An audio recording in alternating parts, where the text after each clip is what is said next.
fire on the ocean, the floating of a poison in the hay. A dream of a cityscape from fear and hope our Adrio was made. There's no time to lay and wait, we'll stay awake for the dawning of an age, living in the end of days. Thus the dark will be afraid.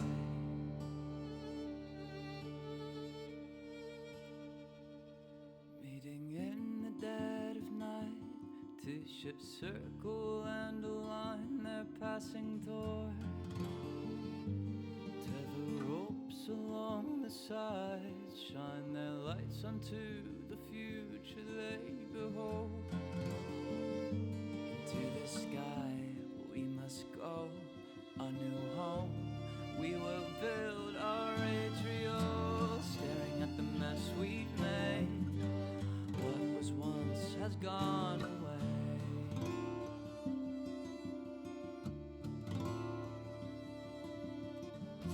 Living in the end of days, of us the dark will be afraid.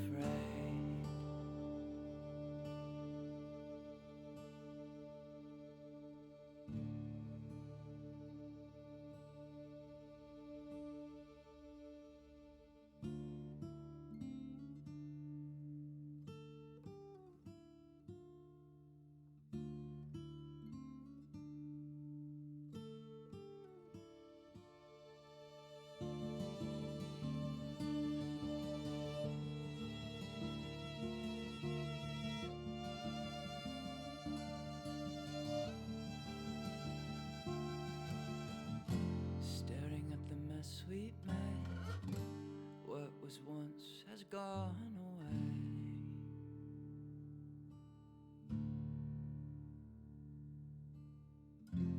Living in the end of days, of us the dark will be afraid.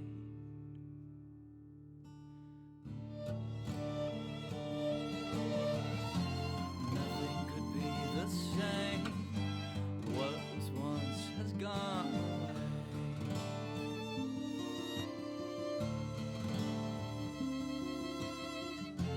Living in the end of days, thus the dark will be afraid.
fire on the ocean, the floating of a poison in the hay. A dream of a cityscape from fear and hope our Adriel was made. There's no time to lay and wait, we'll stay awake for the dawning of an age, living in the end of days. Thus the dark will be afraid.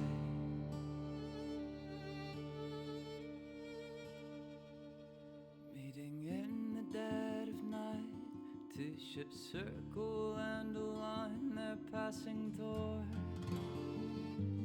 Tether ropes along the sides shine their lights onto the future they behold. Into the sky we must go, a new home we will build our Adriel, staring at the mess we've made. What was once has gone away.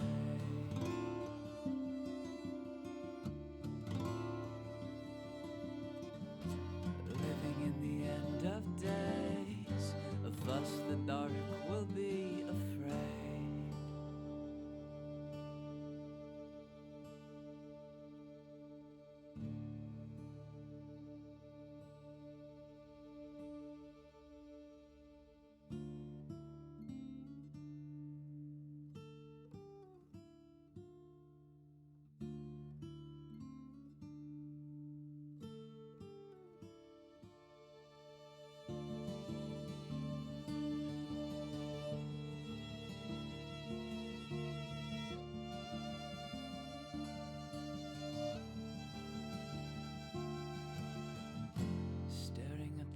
Sweet mate, what was once has gone away.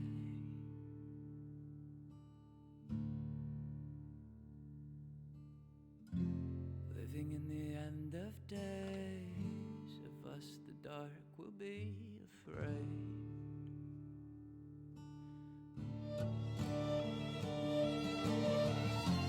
Nothing could be the same. What was once has gone away.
fire on the ocean, the floating of a poison in the hay. A dream of a cityscape from fear and hope our Adrio was made. There's no time to lay and wait, we'll stay awake for the dawning of an age, living in the end of days. Thus the dark will be afraid.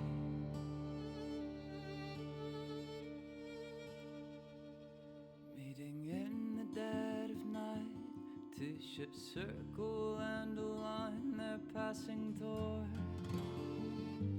Tether ropes along the sides shine their lights onto the future they behold. Into the sky we must go, a new home we will build our Adriel, staring at the mess we've made. What was once has gone away.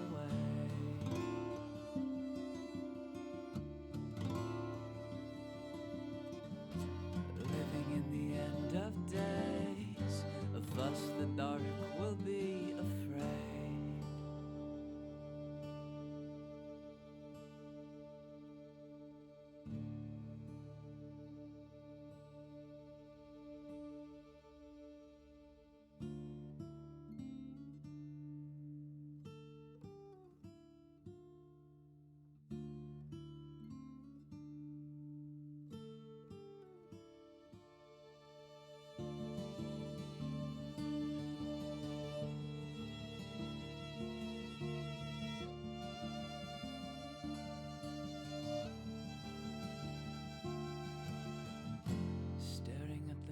Sweet made, what was once has gone away.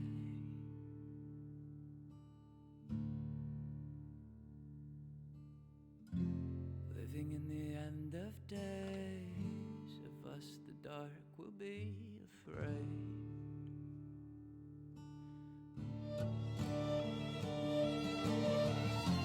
Nothing could be the same. What was once has gone away.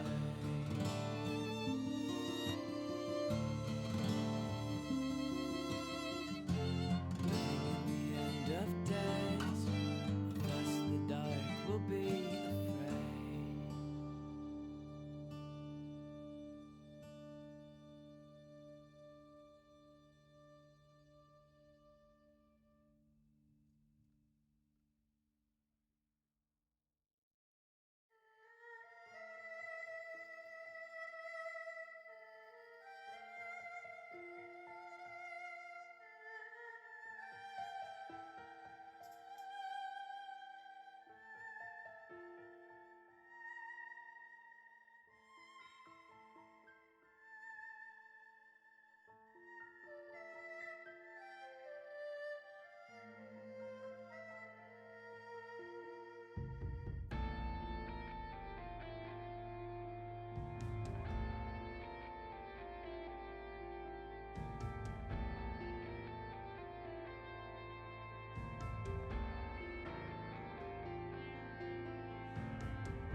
fire on the ocean, the floating of a poison in the hay. A dream of a cityscape from fear and hope our Adrio was made.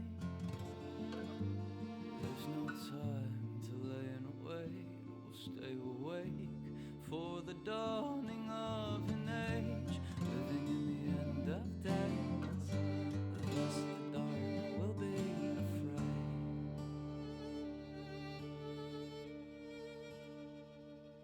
Meeting in the dead of night, two ships circle and align their passing toward. Tether ropes along the sides, shine their lights onto the future they behold. To the sky we must go, a new home we will build our Adrio, staring at the mess we've made. What was once has gone away.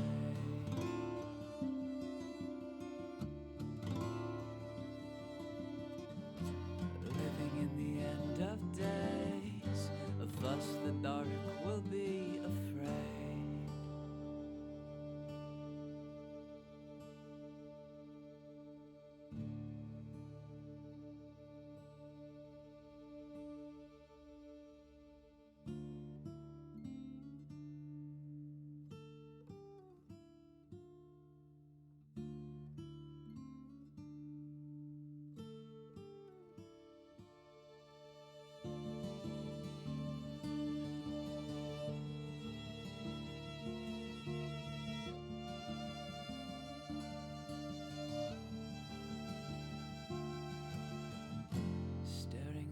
Sweet made, what was once has gone away.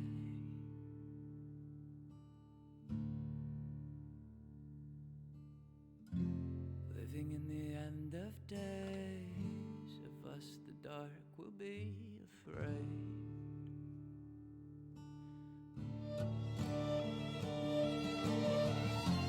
Nothing could be the same. What was once has gone away.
fire on the ocean, the floating of a poison in the haze. A dream of a cityscape from fear and hope our Adrio was made. There's no time to lay and wait, we'll stay awake for the dawning of an age, living in the end of days.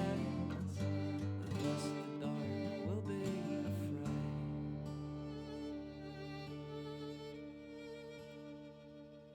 Meeting in the dead of night, two ships circle and align their passing toward. Tether ropes along the sides shine their lights onto the future they behold. Into the sky we must go, a new home we will build our Adrio, staring at the mess we've made. What was once has gone away.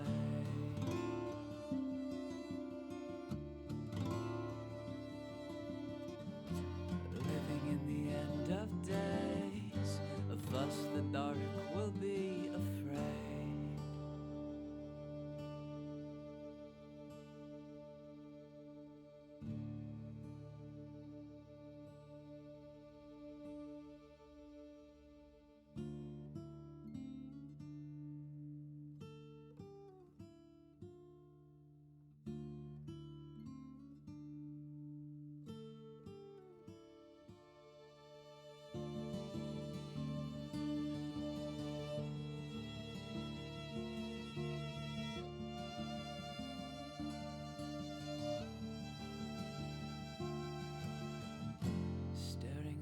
Sweet man, what was once has gone away.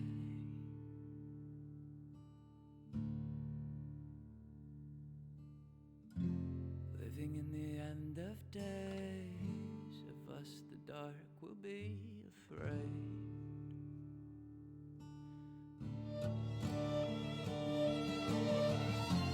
Nothing could be the same. What was once has gone away.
fire on the ocean, the floating of a poison in the hay. A dream of a cityscape from fear and hope our Adrio was made. There's no time to lay and wait, we'll stay awake for the dawning of an age, living in the end of days. Thus the dark will be afraid.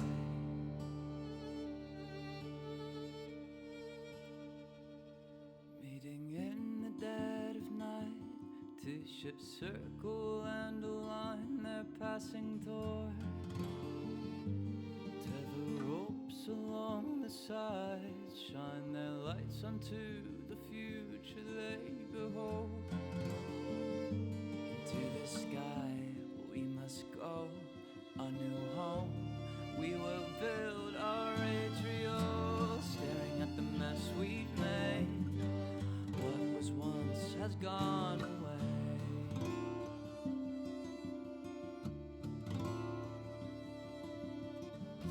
Living in the end of days, of us the dark will be afraid.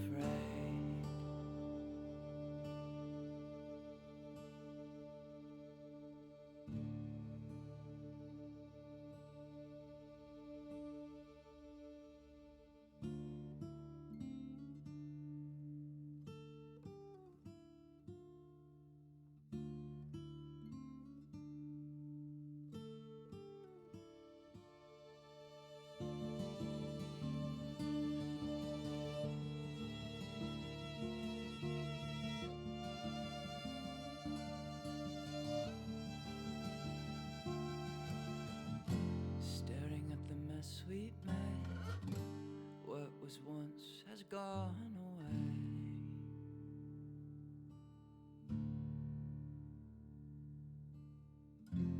Living in the end of days, of us the dark will be afraid.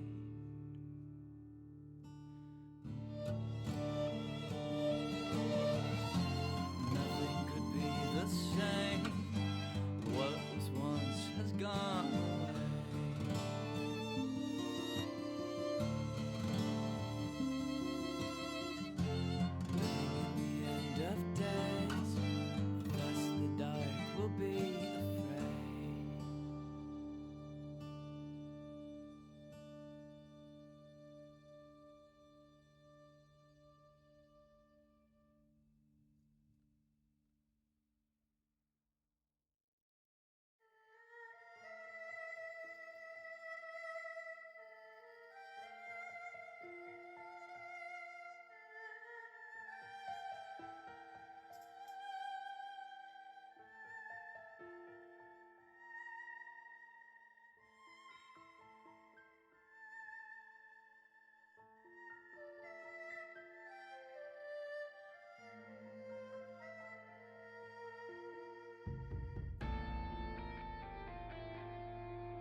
fire on the ocean, the floating of a poison in the hay,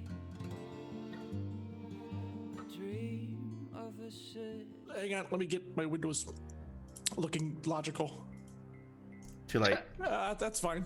Okay. Oh, this is weird. Now I'm hearing myself in the 5 Oh, seconds. it's done it again, bro. You're green to me now. No. Too. Now I see you as green too.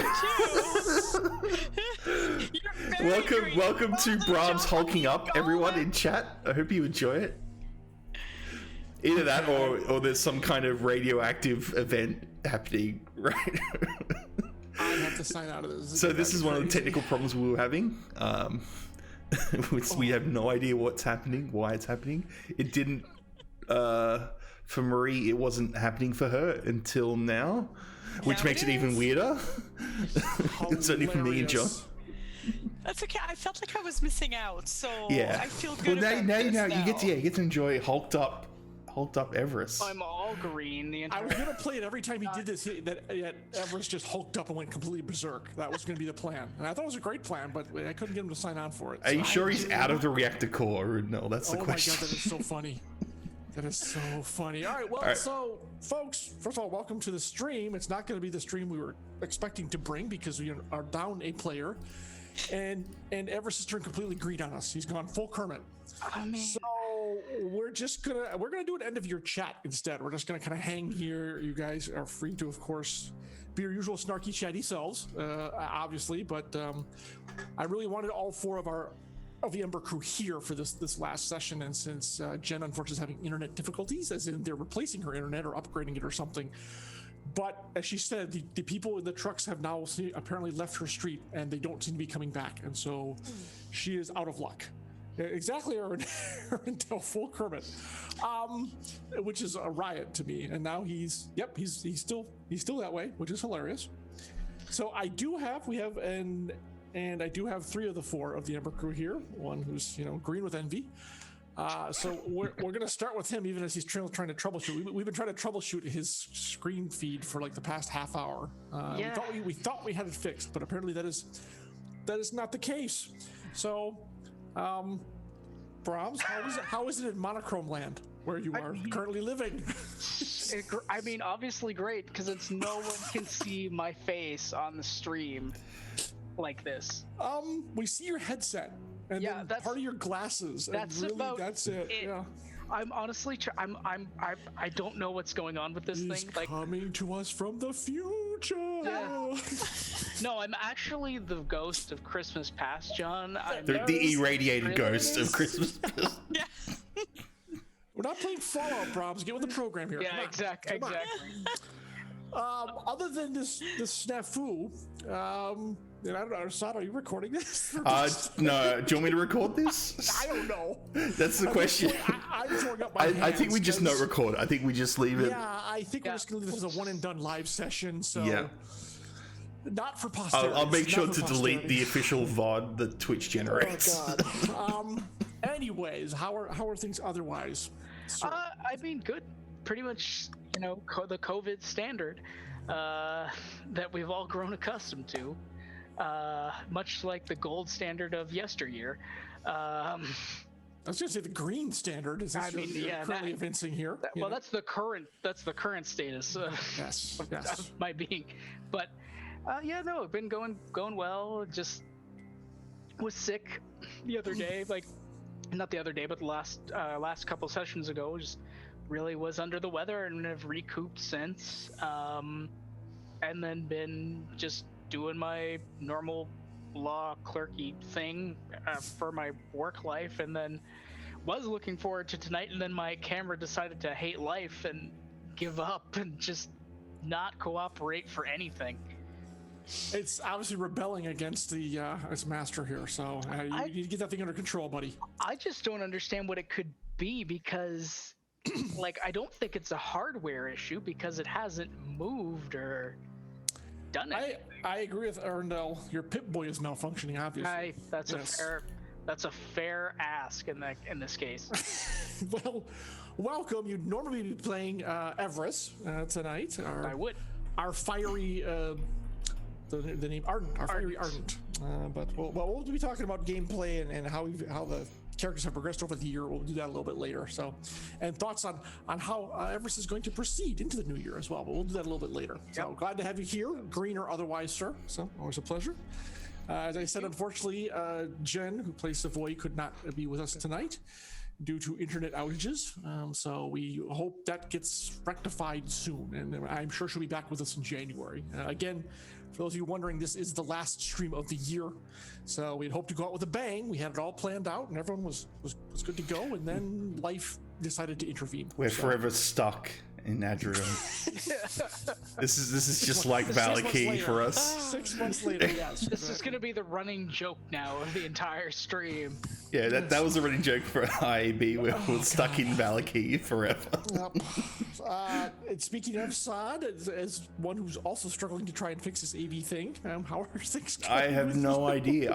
I'm trying to figure out if it's something on our end, but it makes no sense because So the funny part for those who are just tuning in, when we were first doing this, Saad and I were seeing Brahms as green, but Marie was not, and we thought it was a Canadian conspiracy, obviously. Now, however, he's green for everybody. So, yeah, it's been very interesting. Yeah. Other than that, Saad, how are you doing? Yeah, okay. Surviving. Luckily, even though it's summer here, we've actually it's hit like 40 plus degrees, but we've had some cold fronts, so it's been manageable. It's like going from 40 degrees pure sun to about 30 degrees, but like 70-80% humidity. So and 40 degrees Celsius is like something 95. It's like 103 or something like that. 102 Fahrenheit. Yeah. So we surprisingly haven't hit peak summer yet, which is surprising because usually around this time is where we start to hit peak summer. Oh my God, you scare me. That's just terrifying. Whereas less than a week ago, we had it 52 degrees in December here, which is unseasonably warm. You got to remember, as a kid, we see all the TV shows from the States. Everything Christmas is all snowy and stuff, and none of us have seen snow. Like majority of Australians have never seen snow when you think about it. And I literally know people who've never seen snow, and it's weird when you watch all these TV shows and see snow. This is why we got to figure out a way to get you to the States, especially up north. We'll get you to Canada. Get all the snow you want. I'm coming. Oh yeah, we'll take it. We'll take it because we need water. We always need water here in Australia. I'm telling you, come to Ottawa. Come to Ottawa, man. You'll have just make a water pipe, the snow pipe that goes all the way from Canada to Australia, and we'll take all of it. Shovel it in. Just there you go. Exactly. Well, great to have you here, sir. Has always done a bang-up job running the stream for this entire year. I could not express my gratitude any more. I'm so happy that you were able to step in and make sure I didn't have to do it because I'm rubbish at that kind of stuff. And so really appreciate all your efforts over the past year. And also playing Laureate, which has been quite the roller coaster ride for the party. Yeah. As things have progressed. So yeah. She's had some good character development, quite... Everyone has, but yes, Laureate, because she's the original character with ties to the world, also one of the official characters was part of the campaign book. I figured expand on that, and I enjoyed playing her when we did our little session with Derek, wasn't it? And yeah. Who else was there? We have expanded on her. I'm trying to remember for sure. Derek took over and so long ago I can't recall. Trendane was there. Trendane played. Was there. Johnny wasn't Johnny? Yeah, there it was Johnny. That's right. Yeah. And I think Arv was there. Arv played got him. He played them. I played Savoy's one, Ardent. Yeah. Oh, was that the original airing of Emberwind? That was. Yeah. We're trying to remember it. It's been how long ago was that? It was like when I actually shanghaied Arv into playing for once instead of just moderating all the time. It was over 2 years ago. It's been a while. Yeah. Exactly. Wow. Saad, always great to have you here, of course. And again, folks, get your questions or comments ready. I see people already in chat. Thanks very much for joining us. It's not the session we wanted, but it's a session you're going to get. So, and last but certainly not least at all, is Marie. Marie Violet. Marie, how are you? How are things? Also up in Ottawa? Very good. I'm very good. We are staying home and hiding, and I live like, in case you didn't know this from the stream, like I live with a baker. It's just, and it is near Christmas season, and I'm not sure what happened. Like, because we usually have a holiday party, that's not happening. We usually have like her family over, that's not happening. I go see, we go see my family, that's not happening. None of that's happening. But somehow the cookie production has like tripled in our house. So we're overflowing in cookies. It's the most wonderful thing. Every time I go upstairs, there's a new baked good. It's like I fail to see how that's a problem at all. It's not. It's mind-boggling a little bit because of the sheer amount of it. Like our buffet, which is not a small buffet, is currently covered with containers filled with cookies. It is the most amazing thing. I'm not sure what's going to happen. Am I supposed to eat them all? I'm gonna go with it. I'm gonna be a team player. Yeah, well, good for you. Now, you say baker like a professional baker, as in commercial, or just this is a hobby of hers? It's more like a hobby, although she's done like weddings and stuff like that before for friends. But it's more of a hobby. But like, she could be in like the Great Canadian Bake Off type of thing. Like, she's got the knowledge. Like she'll do the custard creams and the rolls and the weird stuff, and it's an experiment. And it's interesting because she's also My Little Pony customizer. So I never know if when I look in a boiling vat on the oven, if it's going to be like some kind of upcoming baked good or like a pony head that she's boiling from inside of it. So it's always a surprise. It's really exciting. We're gonna make you enough for your camera fuse one day. Yeah. Oh, I see Everest is now a normal color. We'll see how long that lasts. We'll see. I played with some things in Zoom, so we'll see if that actually works. It was like hardware. It was like acceleration for sending and receiving video. Accelerated you into a completely different color palette. All right. Well, anyways, Marie, it is great to have you here, of course. Thank you. I'm seeing that tie between you and Moma grow stronger and stronger every session. So, yes. She is really from my heart. Obviously. And a lot of fun. Yeah, yes. And Tummy Tum. Yes, and a lot of fun to have her as in the game. All you guys, it's been a great pleasure running this campaign with you. And Jen as well, who's here with us in spirit, if not in person. And yeah, it's been an eventful year for the Ember crew. You guys have gotten a lot done. You felled an enemy that was a persistent thorn in your side with Grinder, but may have given rise to an even worse one. I mean, you're waiting to see how that progresses. You do. I mean, you do. Yeah, exactly. Let's, Browse, what do you think was for you casting back over the sessions over the past year? What do you think the highlight of Everest's gameplay was this year? That's hard. Like gameplay or that's hard. Or character advancement, whatever you think was like the high point of the character. I think that's hard for me because I think that the character has changed and progressed so much over the this last year especially, that it's very hard to narrow down a point as to which I deem my favorite. But I think the favorite point is yet to come. But I mean, it'll be next year when this happens. But if and when he decides to actually reveal that Ixis is his mother, and having that little interaction now is going to add some depth that I'm eager to actually, explore. Saying that, I think one of my favorite points during the entire year was honestly having that discussion with Laureate about who she wants to be. Agreed. Absolutely. I think that was a very, very, heavy departure from what he was coming across as initially, and to see him say, "Hey, I'm being the voice of reason here." You at that point, everybody's kind of like, "What? Wait, who's this person?" But to be fair, Everest had been trending that way ever since his little run-in with the Chasers. Yeah. When he realized, hey, fire doesn't always solve everything. Right. So Right. I wonder, the gradual maybe it progression was of that, you know? maybe because Laureate has been at that extreme end for so long that Everest saw that and was like, I'm not going to be like that.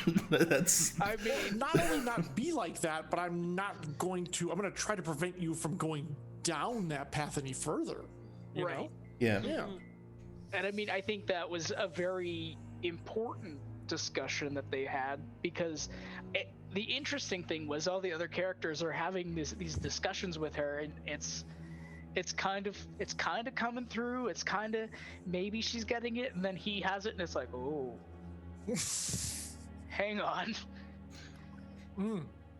I think another thing is Everest brings a very real. Everest and Mama both bring an outsider perspective to this whole situation, because you both are not from here; you're from away, Right.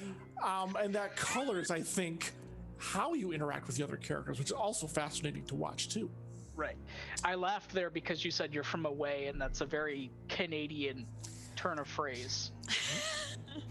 Canada and Maine, apparently. So yeah. Yeah, Newfoundland's the same way. So if you say you're from away, that's specifically Newfoundland speech.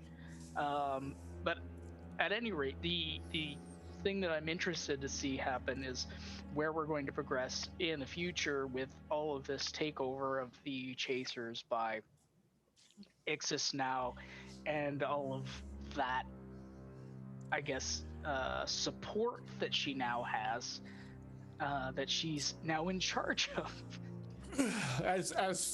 I mean, and the funny part is, of course, since you know Ixis, the question is, what is she telling you that's truthful, and what's she telling you that not? Is it real? Is she just come over here and knuckle under some knuckleheads to come with her? Does you don't know? That's the problem. Exactly. You don't know what you don't know, which when Ixis is involved is kind of terrifying. Yeah. So yeah. And going forward, the other thing I want to possibly do, and this will involve several discussions, is discussing, what Catland is like, and then possibly going there at some point, and then, because that's another bit of world building I think we'll need to go on to. And also, I want to try and incorporate some of the actual lore from the Emberwind game into ours, because it actually makes perfect sense for his nomadic tribe to be on the back of a giant flying azure tortoise. I mean, True. Yeah, that does make sense. So I mean, it doesn't stay in the same place. They don't stay in the same place on its back. There's a desert, and then it's got a bit of an oasis in there. It's a really interesting idea that Derek had posed to me, and I was like, I think I'm going to use that. I should probably touch base with him at some point and see how that's going to play out. And I know he had been mentioning it towards my tail end of working with the company, Right. And I'm wondering if they've actually. I'll talk to Jordan. Actually, I think he'll be able to bring me up to speed on what's happening, because anything we can incorporate from there is like an upcoming adventure. That if I can ever get you guys off Adriel and over to Summit someday. We're working on it, John. It's close. taking a little bit. We have to do just one more thing. Oh wait, and then one more thing. Then wait, one more. Wait. Oh wait, someone wants to talk to us. Oh, I have to go talk to that person. I was gonna say, isn't the name of where we are actually? What was the name of the village you guys could never get out of? It was Valaki. Valaki. Valaki. Yes. Like Adriel's our Valaki. Yes. I like the green. Arendelio, smartass. Says he likes the green better. I mean, that's to be honest, I think that's fair. I think everybody does. All right, San, same question as one of the characters who is the most embedded into the city in general, and also the one who experienced quite a bit of character growth as well. What do you think, a high or low point, or most compelling? I guess most compelling. What do you think was the most compelling incident or point for Laureate during the past year? I think it all had to do with the finale of Grinder.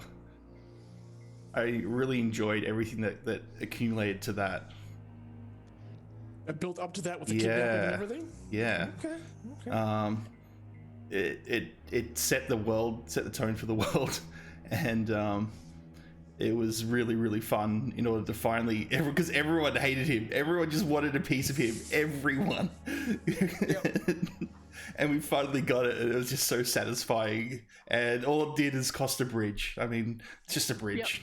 I think my favorite part was the fact that he was running away, and then I just went, nope, and I just teleported him into a maze to the face, which was just... my only regret is we didn't get to use the whole casting them on, throwing them onto the ship part. Yeah, I really wanted to see if we could make that happen, but this was just as satisfying for a different reason. Yes. I really did want to pull that off too, with the gravity well and drop people onto the ship from the bridge. Would have been really satisfying as a player to see that actually happen. And the interesting thing is you're not even using it mechanically for what it's supposed to be used for. Right. But it was an effective creative use of the spell if you had gotten it off the way you wanted to. To be fair, I wasn't sure you guys were going to get away and come out on top of that combat. I remember that one very well with the, fire everywhere didn't help either. So there's only a limited amount of time where the bridge was Well, it actually helped us if you think about it, because it blocked off certain people from getting to us. Yeah, they couldn't get across there, so the guard was able to take care of them. But even so, and when I say come out on top, I thought Grinder was going to get away because he was literally, the next round he would have been gone until Everest did his thing. And I was like, well, you got him, so there you go. And now I get to implement phase 2 of my plan. So, not sure if that was really the greatest of ideas, but it's done now. So there you go. I mean, so, yeah, that was a night to remember for sure. Absolutely. So, yep. And then, of course, Laureate, as I said, being entwined by, and part of this side is the work that you've done on Laureate and I wrote a huge, I don't know how many words it was, but just something to help you. If you needed more content, I mean, like, I just thought, because I think during that time, there wasn't much on Adriel that you had access to, didn't you? Like, in terms of... Technically still isn't that I'm aware of. Yeah. So I kind of built up so much. Built up a bit of stuff for you to help figure that would be good. I would like to figure out, I need to submit this to the boys and see if we can get that made canon, because I love the idea of Laureate, kind of atoning for what happened in the Silverglades by taking care of the family of those that we're going to say left behind, for lack of a better term, or i.e. killed. And the whole guilt she feels over that, which I think is a great explorative character arc for her to go through too. It's been very it's actually a different character out of all the characters I've played so far over the campaigns on this channel. I'm playing like a really intelligent but kind of messed up character compared to the kind of more I'm playing a lot more religious characters in our D&D groups, but this one's completely... I think science is her religion, let's be honest, because she's certainly very driven toward it. And I guess you could say that. A driving force behind her. But also the war between wanting to get things done and cut through the red tape, which has gotten you and your party in hot water a couple times. Sorry. I mean, you're looking... Everest is kind of like cut through a tape. Yeah, I've done that. Been there. I get that. Little more complicated in this situation, though, when pulling on this one thread leads to a whole bunch of other threads. So yeah, and there's been consequences. Those actions have had consequences too. So I mean, I think the damaged relationship with Presley is definitely something that's going to come back and have it's still a thread that's dangling. Yep. Bunch of issues. Absolutely. You guys, that's the one thing that I really like, that as we've gone further, everyone now has entanglements or threads they need to take care of in one way or another. Yeah. It's taken a bit longer to get some involved, just to how the character was created, but I think you're all pretty much ensconced in Adriel, whether you like it or not. So. Yeah, now the interesting thing is, being from an outsider perspective, you're like, I have no ties, and then all of a sudden you're like, well, crap, now I'm stuck. Well, except for my mom, but other than that, my mom that one person knows about. You know, initially when I had that conversation, I was really hoping that it would stay a secret, and then eventually it would just come out. It would have been really interesting. I was like, oh, this would have been so good. Now here's what I'm wondering, and I'm going to direct this to Marie. Yep. Since Brahms couldn't make it the last session, of course, Mama did the honorable thing and kept silent about it. Mm-hmm. My question is, if that doesn't start to come out fairly soon, will she continue to remain silent about it? I mean, I think Malma's view on it is that every crew member is entitled to their own secret as long as it doesn't endanger the whole. Fair. So they're about to leave. Adriel. Knock on wood. So much wood. So as long as Everest mentions it and owns it before we return back to Adriel, where we might encounter her again, and that might come into play, then she's not gonna bother with it. But I think she'd approach Everest first and say, you got to tell them before this. I think it's only fair. But if you don't, I will. You choose your time. This is your timeline. Like, I think she'd be just straight up with him about it. But right. Well, she's not. She's a no. Let's be clear. She is a no-nonsense character when you come down to it. She does. It's you have here are your options. Take them or don't. And if you don't, well, guess what? I'm going to help you with this choice. Make it easy for you. She's used to making the tough calls, right? I mean, out in the sky with the ship, like, you got to make the tough calls, and not everybody always makes it out. So, like, and she has this like appearance of like insanity, like the eating, the listening, but a lot of it is very much a front so that people underestimate her. Insanity is a strong term. Insanity? I think forceful personality. I think that's fair. Yeah. Very forceful. Yeah, and now one could say loud or attention attracting would be also, I think, adjectives that would work, but there's usually a purpose involved. I rarely see Mama do something that she hasn't thought through, at least partially, maybe not all the way. Partially, like, if I do this, that's going to happen, but I'm okay with that. So yeah, and I mean, the eating thing is just an eccentricity. That's all that is. It's like, you don't know when you're gonna get a good meal again when you're in the sky, right? Like, you're there for like weeks. Sometimes you get lost for a while. Like, you just gotta enjoy it while you can. Also, I really like that it's now become this running joke and this tropey thing that now happens constantly. It's like she's just constantly eating, and it's like I'm hiding things in my corset. It's fine, don't worry. Yes. I'm stuffing my bra full of muffins. It's fine. It's just fine. let it happen. Like the mace is covered in like a little muffin, a little cupcake pick, and just cupcakes all. I do appreciate that you let Mama get away with all of the desserts she keeps pulling out of Lord knows where. I'm just waiting for it to be like, you're sitting in like the airship one day, and then all of a sudden she pulls out like pocket cheese and hands it to you, and you're like, do I want to know?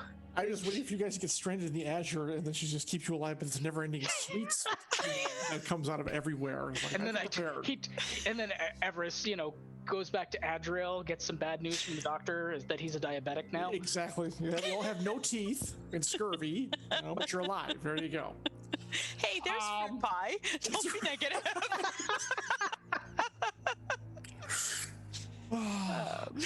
Same question though, Marie. What do you think was the high point of Malma's interactions or role play this past year?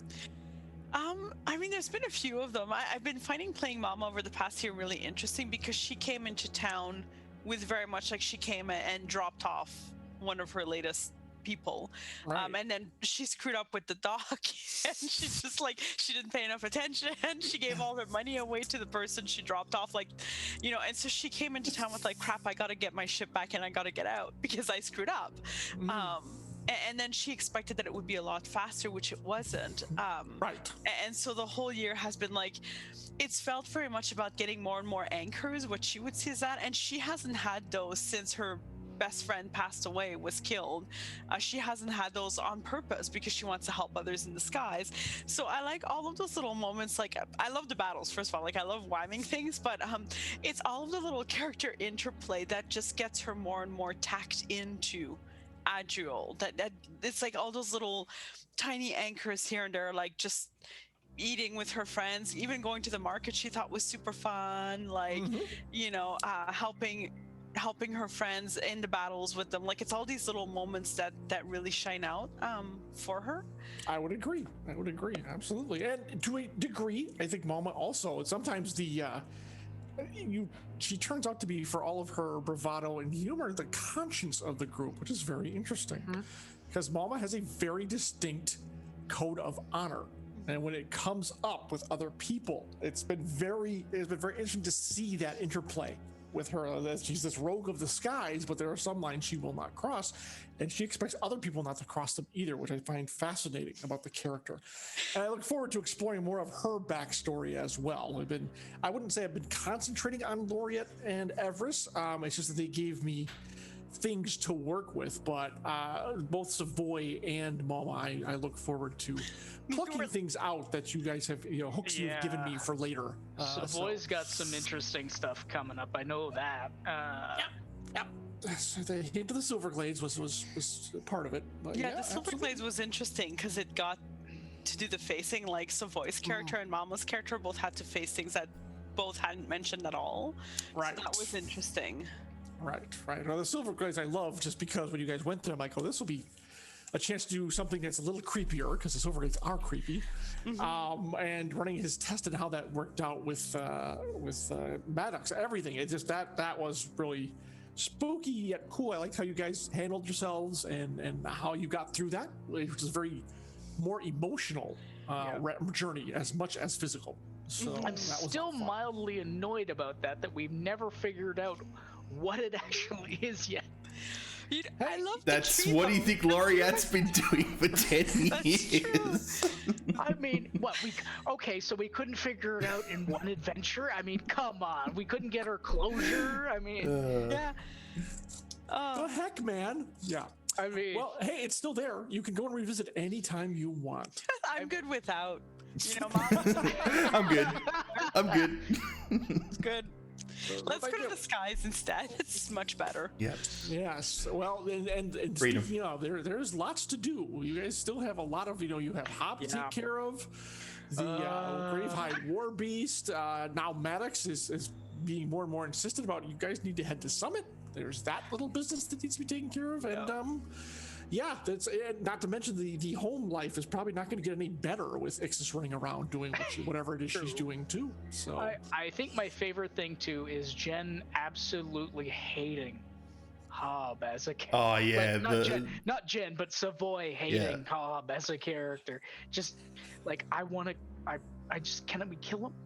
Like, can we make it look like an accident? That was really interesting, I have to say. When she started talking, like, wow, that's really deep-seated and visceral. Like, it's really visceral. That's what I thought. Like the second she was, I was like, damn, man. I would say he's been nothing but helpful to you guys. I don't understand where this vitriol is coming from. So I have to figure out a way to get you guys to have a meeting with him pretty soon, just to see how she'll comport herself. If we see him on Summit, just by itself, just seeing magically appear in Summit in like some underground base he's got. And then I could just picture him showing up, and then some underground area, and then he's got 2 kebabs in his hand. He's munching on one. Shows up to hey, Plucky. Hobbs too much of a homebody. He enjoys his little fiefdom in Adriel way too much. He's got people for that. He's got people to send off to do that kind of stuff. Makes sense. People like you. So. I'm more interested to find out how we're going to get a war beast there, or at least a baby war beast, or some way of. I'm super interested in seeing how you're going to do that too. Well, we were talking about maybe finding some like other secret or something else we could barter to Hobbs with, but once he's got his heart set on something. Yeah, I was gonna say I don't see that working very well. What if we find a big possum and tell him it's a Gravehide War Beast, like a big possum? Like they're ugly, they're weird. He's never seen one. He doesn't know what they look like. So. Right. Easy. Easy peasy. We get a piece of paper, write Gravehide War Beast, stick it on it. Easy. It's marked on it. Now I will say where you guys are going when you go to Summit, the possibility could exist that you could find something that could work as a substitute depending on what you do there. It is here's the funny part. I'm gonna hint at it. The funny part is you guys are not this group is not going to play the standard adventure that's designed around the campaign. I'm taking you somewhere else. I've actually for a very good reason for that. So Ooh, exciting. So it's going to be a very sandboxy for you folks. So you have your starting clues, and then where you take it from there is remember gonna be up to you. I remember Meetings. playtesting this with Derek and the crew when they initially launched the One for Summit. I kind of playtested that stuff. Yeah. So, but I have other plans for the actual that one too. So, but yeah, it should be a lot of fun. Summit is very different than Adriel, very very different than Adriel, and I look forward to seeing how the party finds its way. So, but we've given Mom an anchor there with what's her name, Hamara. Yeah. So that should be fun. So it's a touch point, and I'm excited. And I believe Everest also has a anchor in his actual anchors with the Rift Keepers in there. Yeah. Because he's been to Summit before, passing through to get to Adriel. Right. So that could prove very, very handy too. So exactly. We should say next year we've got a lot going on. Should say, John, what was your favorite part GMing? Yeah. There you go. Reverse it onto you. Putting you on the spot. Yeah. There was so much. Let's see. For a group, actually, my favorite one was the Starlight Commons little adventure you guys had. I really liked springing that on you, and especially how the party tried to figure out what was happening, how it happened, and who was behind it afterwards. That was fun. And then the follow-up where you guys had to chase one of those creatures down at the academy. Oh god, yeah. But I also loved when the party was, I would say, almost very close to breaking apart after the Council of Nobles in the Sun Chamber. Right. When Laureate, and this is, I'm speaking purely as a GM, and it's not that I take pleasure in my groups like nearly coming to blows, but it's also great role play, and you guys all handled it incredibly well. But when Laureate kind of went off the rails there, and that kind of thing, and everyone else was like, "Oh, do we stop her? Do we not? What do we do?" And it was just how everyone dealt with her and the scenario you suddenly found yourselves thrust in was terrific. And that's what ours says. I just sit back and let the role play happen, and you guys just take it from there. And when I can turn the reins over to the group is my favorite times, and I just watch what's happening and adjudicate questions, and you guys take it. I think is some of the best sessions we've had. Yeah. It's literally you guys sitting around talking about what needs to be done, bringing an errant character maybe back into the fold for whatever reason, and still forging the group and maintaining your way forward. That has hands down been my favorite parts of this campaign. So, and it helps that all of you are terrific role players too.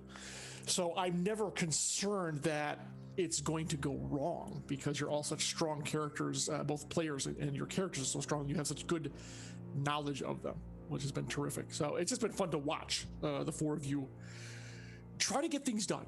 Sometimes succeed, sometimes not. But it's been a blast. It's so much fun running this group, and I will say there technically is an end point per se if certain things happen. But this is down the road. This campaign could easily go for another couple, 2 to 3 years, depending on what you guys want to do. Nice. But there is an end point if you find out what you need to find out. There is technically an end point, and we would discuss whether we want to cap it at that point because it'd be a major turning point for Adriel, or if we want to keep going. That's up to you guys. But I'm having a blast running this. I hope you guys are having a blast playing in it, and I hope that chat is enjoying watching the Ember crew and myself play this game, because I hadn't DM'd for decades until Arv tossed me this opportunity, and I'm glad I did. I'm glad I did this because it's been just so much fun. So there you go. So we should turn. There were a couple questions. I know Arundel had asked one about favorite campaign to either to run or play in, and I can throw that out to the group. It's very difficult. I think Saad, why don't you start with that one? I'll put you on the spot. Honestly, my recent ones, I really liked the Hearts of Wulin. It was so different from everything else. It's where you, instead of having, it's really like a game where you don't have a GM, really. everyone else, all the players actually progressing the story really, rather than the like the GM setting up the scene and the players kind of go through that scene. It's a completely different system, and it was really unique, and I really enjoyed it. It was a surprise for me. I didn't think I would enjoy it as much as I did, and I'm a big, you know, Chinese martial arts movie fan and all that wushu stuff, and it was really different, and yeah, it was fun, and hopefully we can get we were planning to try and get a group this year, get the group back together this year, but it just never happened, due to, you know, COVID happening, things like that. But hopefully I'll be able to get that going with Lowell and Kat and Mike and Joyce again. That was nice. something different from your standard role-playing game, and it's real fun. It's really fun. Right, I recommend really put you it. on the spot. How about as straight as a player yourself? Oh, as a player. Yeah. This is hard. I mean, like, every character. It is tough to pick just one. I'm frankly racking my brain too, and I'm not sure we will come up with just one. I think I'm just going to say Gromnir. Gromnir has just been the greatest. It's the greatest character that's ever existed. I've expanded on him so much. I guess it's the only thing I could really say. Like, I've made it. We've got a mini campaign, as well as I've made like a kind of gimmick for a show on this channel in between Emberwind. Yeah, he's become your little cottage industry. Yeah. Exactly. Yep. So, yeah. Yes, and that's true. For those, which I cannot, I'm dying to start that up again when we do the Palace of the Red Pasha next year, where the band gets back together, which is going to be a hoot. So Cade and Ruvi and Gromnir and Fifley it's going to be insanity. So yeah. Brahms, how about yourself? I'm not sure. You haven't had a chance to play too much else besides Emberwind, right? I mean, realistically, for any long-running campaign, no. I've played a couple one-shots, and I can speak more to systems that I like than the actual and characters. I would still say, because I've had the longest period of time with them, I'd still say Everest is my favorite character easily, because I felt like there's more of a connection there. There's more depth that's happened. The other one that I've played was I can't recall the character's name right now, but it was City of Mist, and that character, it was a very interesting character. It was like Johnny, not this John, but Video Store Cowboy was doing that particular one shot, and he had done my character was a samurai slash ninja, and his mythical form and then his mundane form. So in City of Mist you have a mundane form and then a normal form, and you kind of make this like amalgam of both, and they're both trying to figure out each other and how they go together. And the way that he made that series, it was kind of around my character, which was really interesting, because the way that he made it, as like, it was an homage to like 80s movies and stuff. There was a lot of 80s references. My character was specifically like, there was a whole episode on, or at least a couple episodes of my character trying to go find Lo Pan from Big Trouble in Little China. So that would be fun. It was a good for a series of one shots where I spent like the majority of, I was probably the most frequent one in them. That one it was about 10 episodes. And I mean, the interesting thing is, for most other streams that I've seen, they generally do like a 10 episode season and then done, and then they move on to other seasons. Doing that as a set of one shots, that was a lot of fun. But Emberwind for sure for me has been a ton of fun, because I've been able to play around with the system, ask the devs questions, and be able to, very accessible, yes, and be able to play around and go, okay, what can I do to make this character better, or like in the case of Laureate and having her little crisis there, how am I going to try to make this more like interesting, and how is Everest going to handle, how would he tackle this particular situation based on his experience,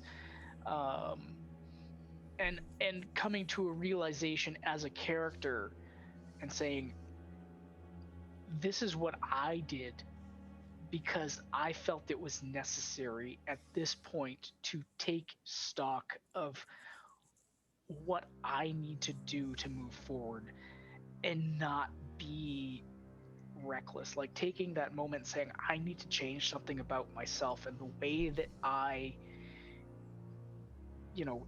interact with others, and what I, what I can do for this group of people that I call my friends, and what can I add to make their lives easier, or in certain cases more difficult.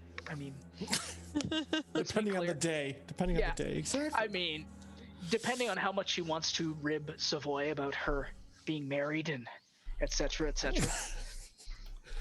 Well, just wait, Mr. Mommy Issues. That's going to come back around if you're not careful. I understand. This is, and I fully expect if Jen does watch this to be like, you know what, I'm gonna. It's coming, pal. It's coming. When it happens, it's gonna happen hard. Exactly. Marie, same question. Now, I'm not sure.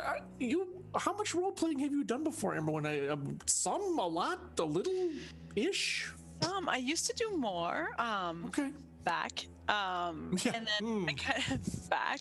And I got like the last campaign I was part of, like, I think I was a teenager at the time, like back in the day, it was like I got my entire party killed.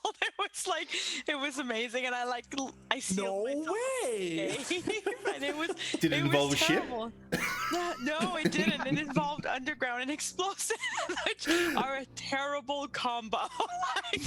Just gonna throw that out there. But so there was kind of a dearth of not playing, and then I've played a few other games. On the Speculate podcast with Arv and Mike Underwood, I played there a little bit, and I am part of a long time running campaign with a bunch of other writers. It's not streamed or anything, but I have this one character who's a rogue, a courser. She's like a bounty hunter homebrew. Nice. Her name's Tiramisu. Loves desserts. Who does? This girl. It's a running theme here. It is, and this is her mini. She had an encounter with a Hydra, so she's broken, but she's a tiefling rogue. Nice. That's great. I loved her so much that I actually ripped the character out and wrote a series around her, like in an urban fantasy setting, not a secondary fantasy. She's in Taldori. That's where this campaign takes place. And then I'm part of a few other campaigns. I've got a bard who just like makes friends with every goblin she encounters. She's helping one like open a restaurant. She's got marketing shanties, and it's just great. Like I'll create them and sing them at the table. It's very popular. Super popular move. Goblin cuisine. I guess there's a market. I don't know. I guess we'll find out. Yeah. Oh, there's always a market. There's always a market. And I did start this year for fun though. Like right when lockdown started, in March, I started being a GM as well. So that was like a brand new experience. I hadn't been in 5e. Very cool. Yeah. So I've got a little game running with a few friends. It's been 6 months now. And they're the sweetest gang. Like they don't want to kill anyone. They want to make friends with everyone. So, like I know. And like one of them's the doctor, and like like in COVID times, like they need like escape more than like. So I'm trying to provide that and not make sadder. And so. Yeah.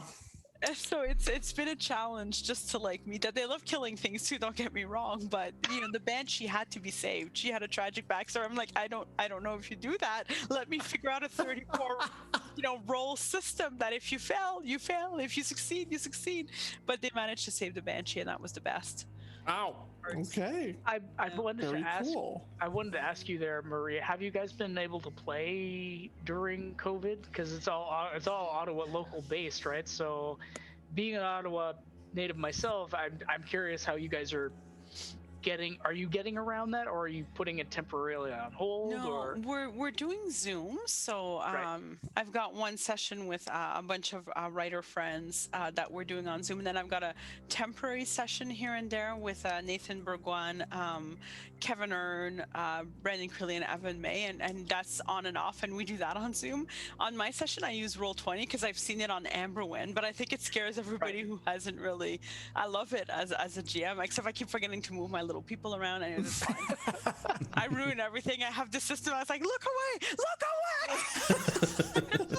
When I start screaming, and they all do, they're all like, whoa. So it's good. So yeah, no, it's all online. But someday it will be in people again, and it will be very exciting. I don't think I'm speaking out of turn when I say that Kevin Earn has like this amazing, I think he's shared it on Twitter or Instagram, has this amazing play table. Like, it's just like one of those fancy ones with the little like, it's felt and all that. Is it got the... the pits basically you kind of get inside for all that kind pit and the little like I've been wanting to get one, but I'm like, I can't spend $4,000 on this thing.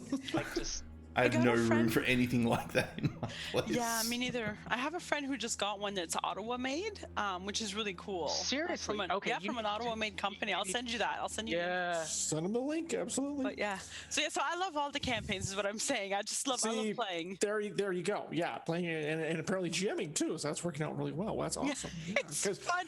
It's so many rules made up though. So many. Well, as long as everyone's enjoying themselves, that's the key. Because when Arv pointed you in my direction, I was not aware of you as a player or anything, and I'm so glad that you joined us because it's been just a great. We completely feel like the gender parity. Not gonna lie, I like having women and men in the group, and the personalities are also different. It's just very refreshing. So it's been great from all of you. Again, I can't say this enough, and yeah, I can't really answer that question because this is the only one I DM, which makes it easy for me. Of course, this is my favorite. Otherwise, I have to go back to college, and those didn't really go very far. Playing, yeah, this is where I'm interested. Even with it happening during the backdrop of COVID, which we couldn't really stop, I have to say the Ravenloft campaign was probably my favorite, just because of how Arv set that up and handled everything, despite the minor dings, which we talked about in the wrap-up session that I had just for my character. But even so, Django was such a unique character to play. I really, really enjoyed that experience. So yeah, that was probably my favorite so far. We will see. I love Cade. I love all the characters I've made for one reason or another. And it'll be great to go back to him. I'm looking forward if Arv lets me do what I want to do in Eberron. That one may very quickly become a favorite of mine as well. We will see. So, but you already got plans for that, Joe. Yeah, I already talked to Trend about it. I'm going to see if he and I can partner up. I just had this crazy idea for this. If Arv will let me do it, I have to order the book. I have to get the book because I want to see if he might want us to be more Eberron localized, which is fine. But I have this crazy idea for a character that I want to run by him to see if he'll let me do this. But we'll see. We'll see. I liked Eberron. I played with Arv and Mike and all that a little bit in Eberron, and it was fun. But he loves the world. I think it's one of Arv's favorites. So if we have a nice long campaign there, I will have no problem. It just sounds like a crazy fun world to be in. So yeah, it's the weird kind of techno magic system. Magic punk kind of in a way. Magic punk. So yeah, but that's my answer. But this one, hands down, has been one of the best campaigns I've ever GM'd. And namely because of the party, the group, you guys make it very easy for me. I just have to remember to stay 1 or 2 steps ahead, and I just let you get into trouble, and it's all good. So, easy. Which you guys, yeah. It's like sometimes it's like, wow, I could have set this up, but you guys just went right where I needed you to go. So it's also great when we give you fodder too, John. Yep. Like, hey, what if Ixis takes over the chasers? What if that happened? Like, oh no, and you're like, hold on a second, I gotta write something down. Okay, we're moving on. Yeah, this was a discussion we had like off screen before. We're like, what if Exus takes over the chasers? What if that is a plan? And then all of a sudden it's like, hey, guess what happened, guys? Which is, let's be clear. Everest was like, this is gonna happen. This will happen. Just wait for it. Just give it some time. Yep. And sure enough, But yes, players giving me story hooks is always a good thing. I mean, not for you guys, but for me, it's a good thing. It's a very good. I enjoy it too. I love giving you hooks because I think it's gonna be it's fun because part of the players like, hey, you know, if I throw this, maybe it'll get thrown in or in some fashion or another. As long as you don't regret doing that, that's all I care about. Oh God, no! Are you kidding me? And then the whole thing with then I had that conversation with yourself about, you know, what if at first I thought Ixis might be Everest's sister, and then John's like, wait for it. I didn't want to say that was too easy. But it was when you said it, I got the idea immediately. Like, that's gonna bring a whole different dynamic to the relationship. Yeah, that was kind of the idea. Is like I wanted to kind of explore a more in-depth relationship with, and it's going to be a very interesting dynamic between the two characters, because I think that Everest has this feeling of like he explained when he actually confronted her, he doesn't hate her. At first he had so much hate towards this person who ruined his, as he sees, ruined his life, and now finds them just pitiable and, you know, not as he once found them. Right. Right. Your distance in your relationship and the whole "I've been chasing you for 10 years" has certainly modified how he would see her. Absolutely. Yeah. I don't know that pity's going to remain next year as events start to unfold. We will see. We will see. Yeah. So I'm sure she will do something equally as terrible to rekindle his hatred. That's inevitable. I mean, well, you know, I know Laureate's not fond of her for various reasons, and so that was. Although I will comment on that because I found that very interesting. Because initially, like, okay, so when Everest explains all this, initially this happens, and Ixis first comes on the scene, and then all of a sudden Laureate goes off half-cocked and just like, I'm gonna take you in. I'm the marshal now. And you're like, what? Where did that come from? And like, and then this vehement just dislike of this person who he has no concept of, and you were just, or she has no concept of. You're just like, what? How did that come about?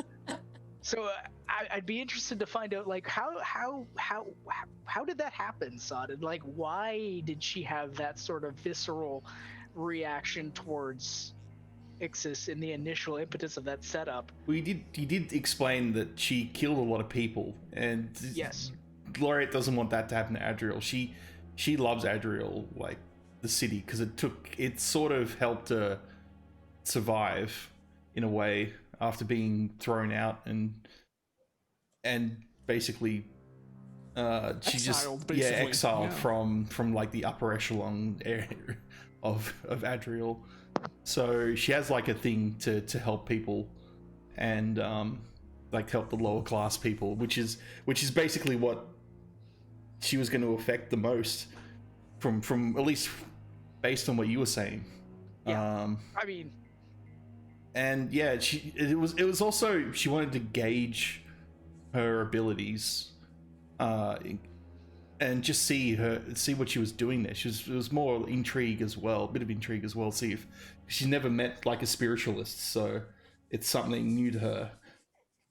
It's a bit of everything, you know. The funny part was from 0 to 100 to I'm saying hello and I want to arrest you. Yeah, like, yeah. Whoa. Yeah, that was hilarious because I did not expect Laureate to have that reaction. I thought maybe like I'm watching. Well, I did ask questions if you remember. I was like trying to coax her into saying something, see if it was her for starters, and then she started saying stuff that was pretty much in line with what Everest said, and so I knew it was her, and so it was like, we got you. And of course it didn't really go very well. It's like, yeah, about that whole "I got you" thing. I I mean, she's been evading Everest for 10 years. It's like I don't think it's gonna come down that quickly. But yeah, I was interested to find that out for sure because I mean, I was kind of taken aback when she was like, "I'm gonna arrest you," and of course, Everest wasn't there for this conversation. But then I as a player, was like, "What?" I think the great part was you were all spread out, so no one was near anyone. And I was like, I don't think Saad's gonna throw down with her right here. I can't see that happening, but let's find out. Play out. Target rich environment too. Just like let's just do this and see where it goes. Yeah, it was a great interaction though, because that just went way right field. I'm like, okay, we're going here. All right. Yeah. So, well, let's put it this way: Laureate made an impression on Ixis. That's no doubt. There's no doubt whatsoever. So, yeah, there's that. But yeah. So, let's see. Just checking out. So, what would you, John? What was your favorite character to roleplay as out of all the characters so far we've had in Azrael? Honestly, it's Hob. Yeah, and honestly, because he's so infuriating for your party. Grinder was okay, but he was kind of one note. Right. But Hob is fun because of the variances in him, and I've actually written a bit about him on the he's in website. Yeah, he's in one of the mini stories, isn't he? Yes, he made the Red Market that Jen Brozick and I wrote together. We co-wrote it. He makes a cameo appearance there, and I find him a very fascinating character. One who's able to has his finger in a lot of pies, shall we say, and always manages to stay one step ahead of everybody. And also, the other reason is, I cheat by bringing Talon in from the other campaign. Yeah. I was gonna say that. I'm like, I find it interesting that you don't coin Talon. There it was. Okay, I was like, but it was the perfect way to bring him in as his bodyguard. So I can have a character on screen to. He's the nicest bodyguard too. He's just really nice. Talon's not a bad guy per se. He just happens to find himself working for not a super nice guy, but he'll get things done when he needs to. And just pay him more money, and he'll be your nice guy. Yeah, as long as it doesn't co-opt what Hob is up to. Right. So, yeah, exactly. Right. Which and then I can have him appear. Yeah. No, that's an interesting thing, and this I think this is something Everest is going to have to think about in game.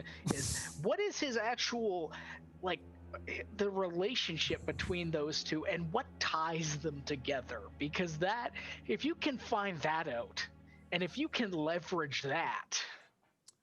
It's not a bad thought, to be quite honest. Savoy has interacted with Talon the most, but he can be found. It's not hard to find him per se.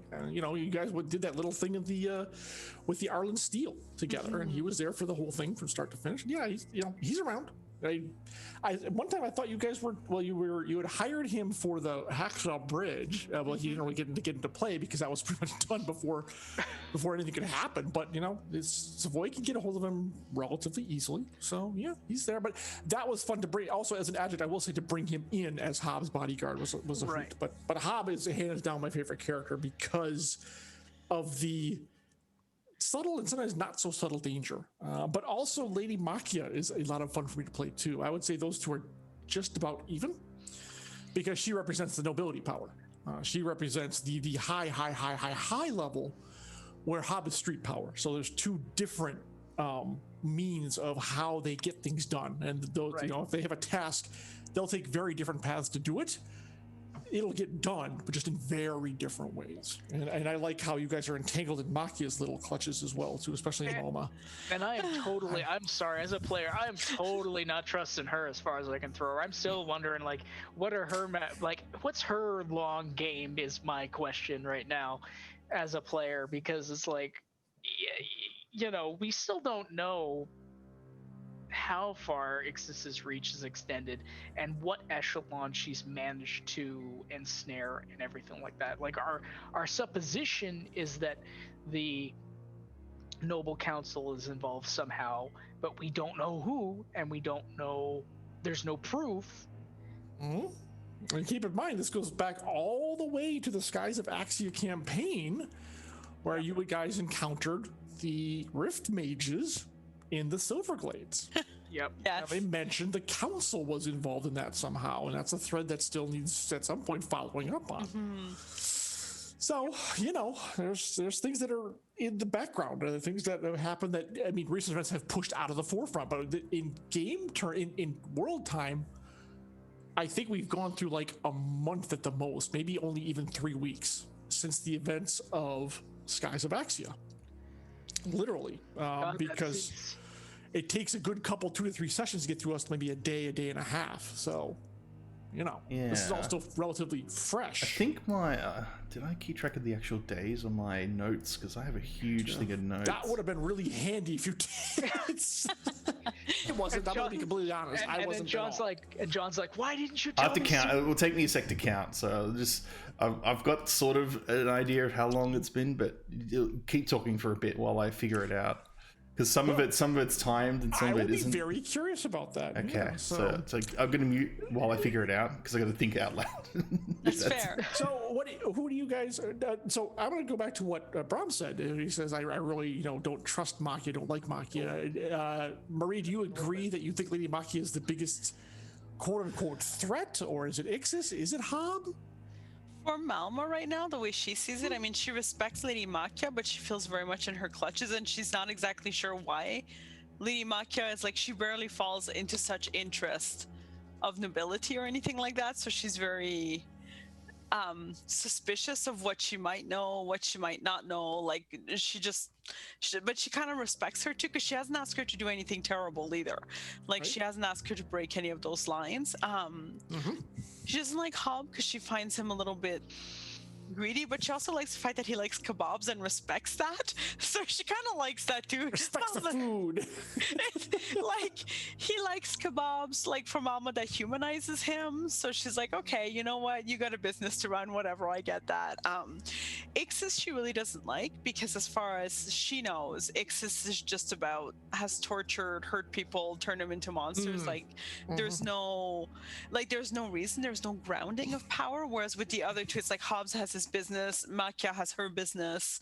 Whereas for Ixis, it just seems to be power plays to a certain degree, but with the main goal to bring pain or to seek power. Right, or cause chaos or something. Yeah. That's Exactly. a very good way of putting it. And you're correct to a degree. Malma has pegged her as the clear villain for obvious reasons, because she's certainly acted like it, but also the fact that she's uncontrolled, where the other ones will do things in their best interest, whereas Ixis, as you pointed out, seems to be doing things just for the sheer fun of the destructive power of it. Exactly. And like, she's never seen Ixis eat or drink or enjoy stuff like that. Like, can you trust someone like that? No.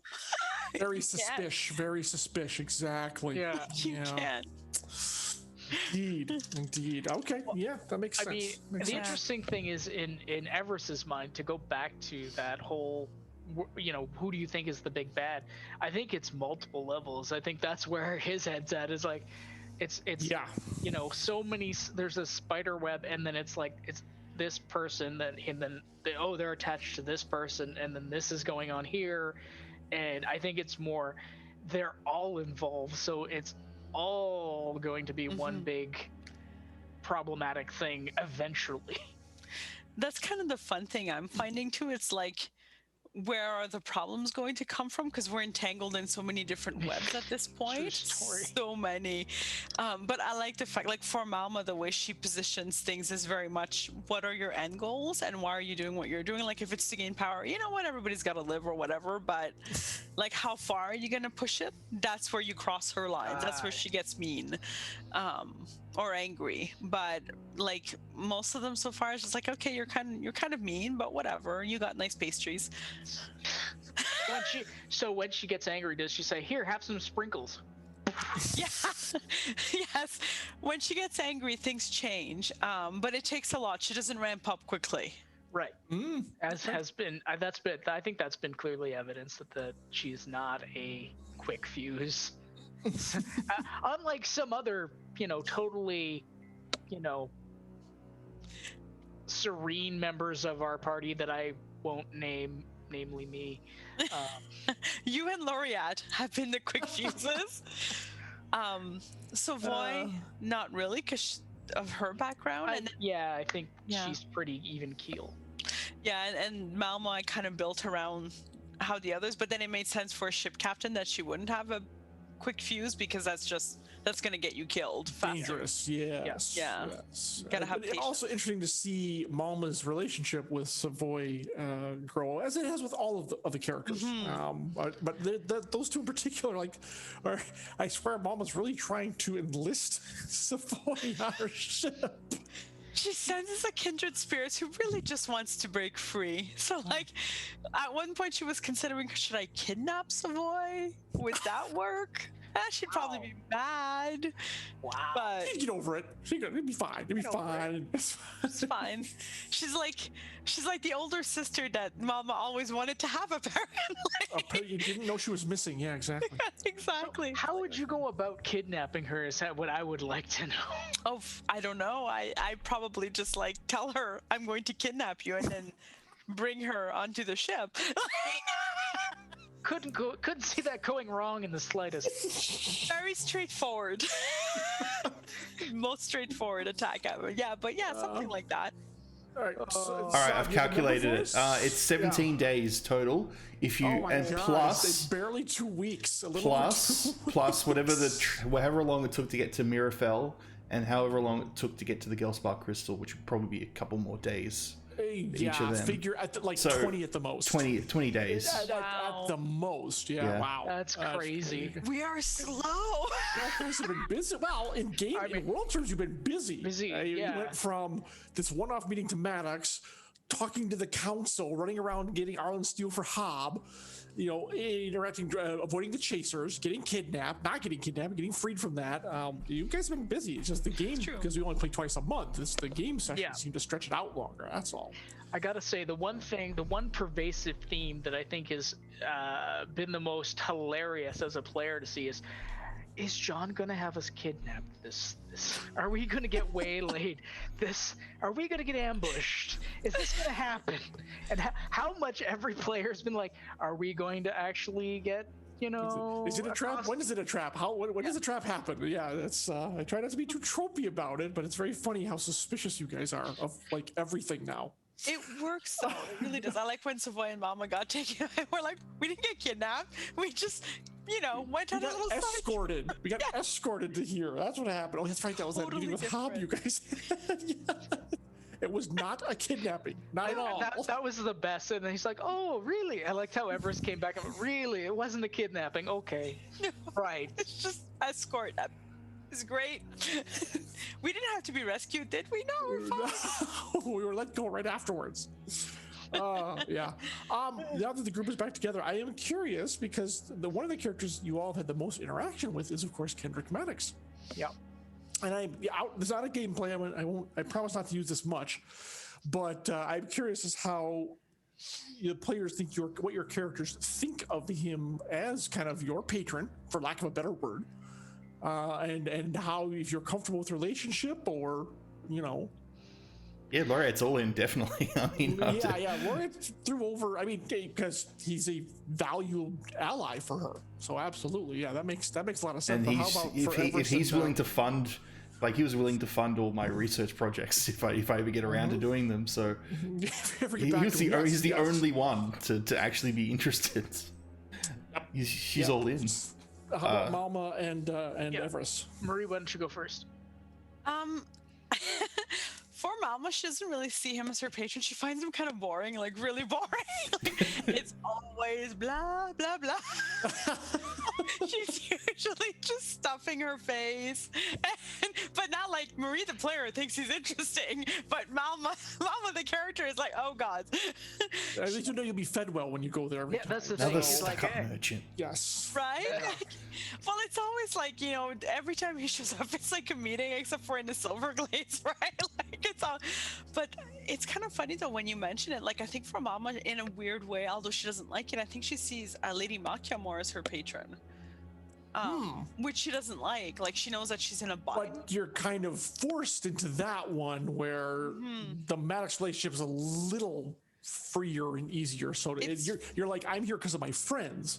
Yeah. Makia is kind of dangling at the end of her string, so to speak. Yeah, exactly. Yeah, with Machias, like she's trapped there, whereas with Maddox, it's like Laureate seems to care, Savoy seems to care, so I'll just come along. But that's why she keeps asking, do I need to go? Savoy's like, yes, fine. I have noticed that, like, again? Yeah, yeah. Right. Very clear, like, I could be doing something, anything else. Really anything else. I could be inspecting my ship's hull right now, okay? Yeah.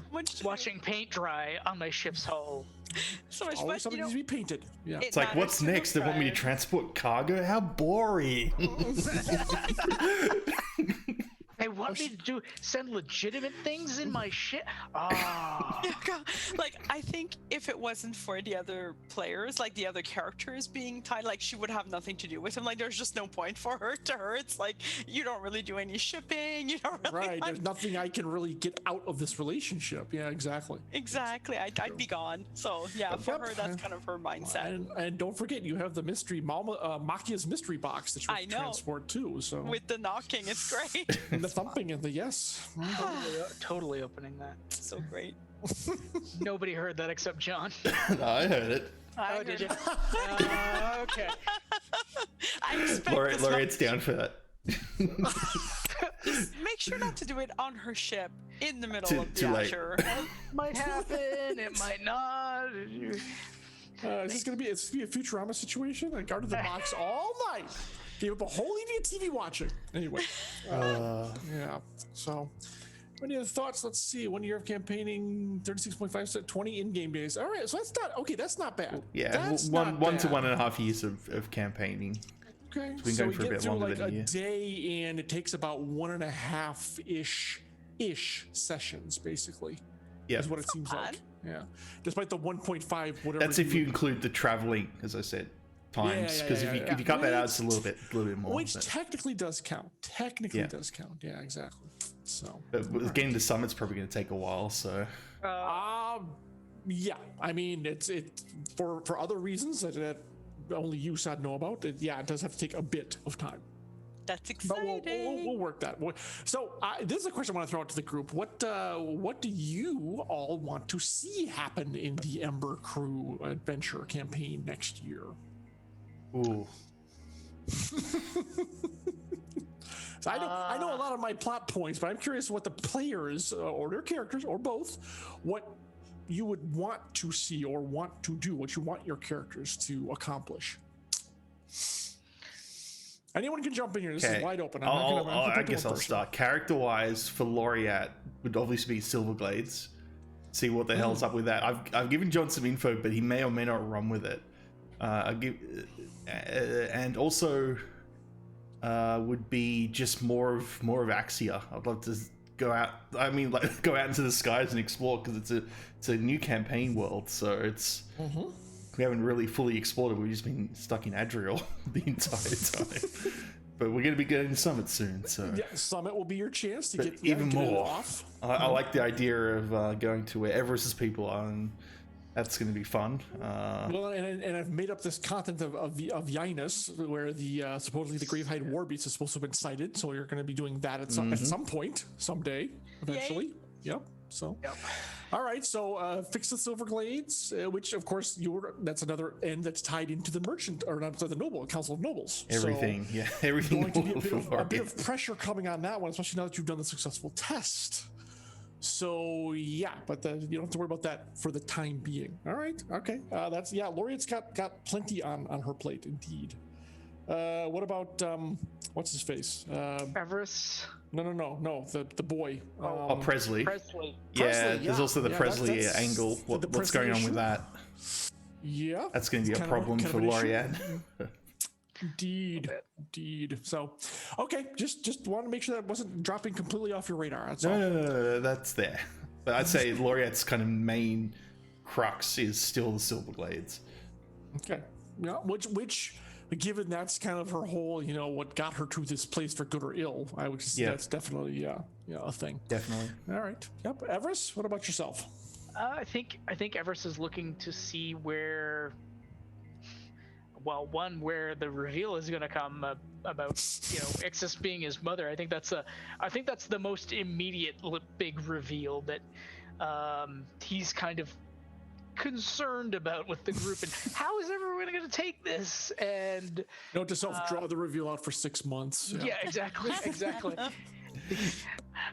The other thing was he's interested to see what we're going to do about the giant bomb sitting in Laureate's laboratory that is also a problem.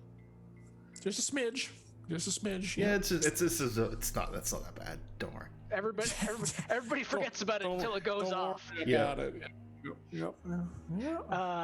That's good that someone's remembering that. So I'm happy. I'm actually happy that you remember that. Like, so like, you have a bomb there. What are you doing with it? It's not a bomb. Yeah, it's like, what are you doing with compressed? It's not a maybe. But I mean, the other thing that I'm interested to see is, again, the more political machinations that are going on behind the scenes and uncovering more of that. And do they reach into Summit is another question that is now beginning to permeate in my brain as a player. Because I mean, it's her reach can't just stop at, Axia. It's just not. I mean, Axia or Adriel? Adriel, sorry. That's what I meant to say. Mm-hmm. It can't be just that point. It's got to, extend somewhere, I'd imagine. Wait, are you referring to this Ixis or Machia? I was thinking Ixis, but Okay. if you're willing to divulge something, John. No, I was just curious as to I mean, like, because Everest would know she's kind of like Ixis is kind of like a tornado. Yeah. Going through, leaving wreckage in her wake, but moving on. Keeping it's why you've been chasing her for 10 years, because she doesn't never really stop for any one long period of time. That is true. Yeah. Until maybe here, which is problematic for the city. So that's why I was interested that you were phrasing it that way. But who knows? Maybe there are ties back to your homeland. I guess there's only one way to find out. So I mean, the other interesting thing, it's not like she couldn't send chasers. Now that she's, to gather more knowledge and sow more havoc, etc., etc. Yeah, the only thing worse than Ixis herself is Ixis with like an army of committed followers behind her. So. Right. The other thing that we didn't touch on was this isn't so much a comment on what I'm looking forward to, but we didn't touch on it was Everest's thoughts on Maddox, which are that he's not really sold on Maddox. I think he's had the least interaction with him by far out of the entire group. But I mean, the problem is it's like he always kind of sits there now and wonders. I'm like, okay, I understand we're providing you with a service, but at the end of the day, what are you going to reap out of this? And how much power are you going to accrue out of our blood, sweat, and tears that you're putting minimal, maybe not minimal, but less investment in? You're not putting, generally speaking, he has done it before, but generally speaking, he puts his life on the line a heck of a lot less. All fair points. All very fair points. Yeah. It does seem the relationship technically is a little one-sided-ish. Yeah. So, those are things to keep in mind as we move forward, I think. For sure. So. And then Malma, besides getting to the skies, I know what you've been trying to do for like the past half a year. She's focused. I mean, the one thing I'd really, I'm looking forward to, and it's kind of coming slowly, is for Malma to have to face her past. Because one of the things that happened for her before landing in Adriel and meeting all of these friends and making all of these connections and getting these extra anchors is she's been very focused on one thing, very focused on helping, getting people out of places and what's kind of coming out of her backstory right now. And she hasn't really been one place for too long because she doesn't want to be recognized, to be found, to be, she doesn't want to be hunted, and I think with the silver glaze now it's starting to like punch her in the heart a little bit more. She's got friends she doesn't want to leave behind. I mean, she loves her crew and she'll be honorable by her crew, but her crew she can leave it behind even with the ship if necessary and vanish. With friends it's a whole different economic, like in her mind. So like at some point I think for Mama, like she'll have to come to face her past and come to terms in whatever way that is for her to be able to really kind of progress to stop just having to sky hop, port hop, and just vanish and try to find new places. So that should be interesting. I'm looking forward to seeing when that comes, whenever. Okay, yeah. The Silverglades was a lot of foreshadowing for many of the characters, to be quite honest. So, and some of it was reinforcing for Laureate, unfortunately, it was reinforcing what had happened before. But others, it was a little bit of foreshadowing. I think Malma and Savoy got to have that fun, a little bit more. I think what was interesting about that whole scenario was that Everest experienced nothing. Right. Nothing at all. And it was like, he went, yeah, it's a pretty forest. Great. I mean, creepy, but you did burn a tree under Malma. I mean, yeah. He left his mark. Yes, he did. I mean, that happened. The tree riding did happen. It was a successful venture.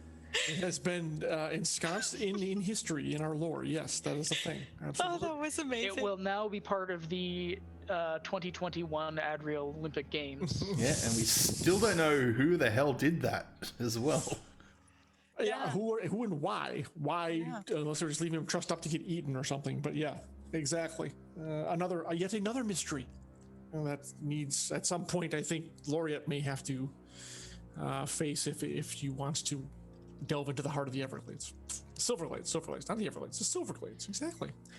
All right, well, some things will be answered and more questions will be raised and adventure will be had and plenty of it all. So, I look forward to seeing what 2021 is going to be bring for the Ember crew. I think it's going to be a lot of fun, especially the summit adventure, and there's other things planned and personal entanglements, of course.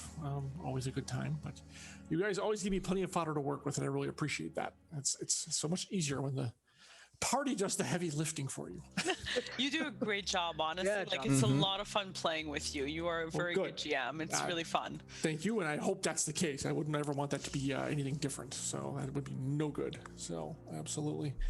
Let's see. I'm just wondering if Should also do a quick shout out. I mean, we may as well do it for Roll20 itself, the software for letting us actually do this, and all the people that a lot of the free maps that people supply online, like from Reddit and stuff, they go, you're free to use this as long as you obviously give some kind of credit, and like lots of really good maps are out there, and you should support the map makers if you love doing online role playing and using maps and stuff, because they're amazing. Is there a particular designer you want to call out? This one here, it's actually the one. The Gnawing Portal does some really good maps here. There was another one as well. I do another shout out for, because you can support these people on Patreon.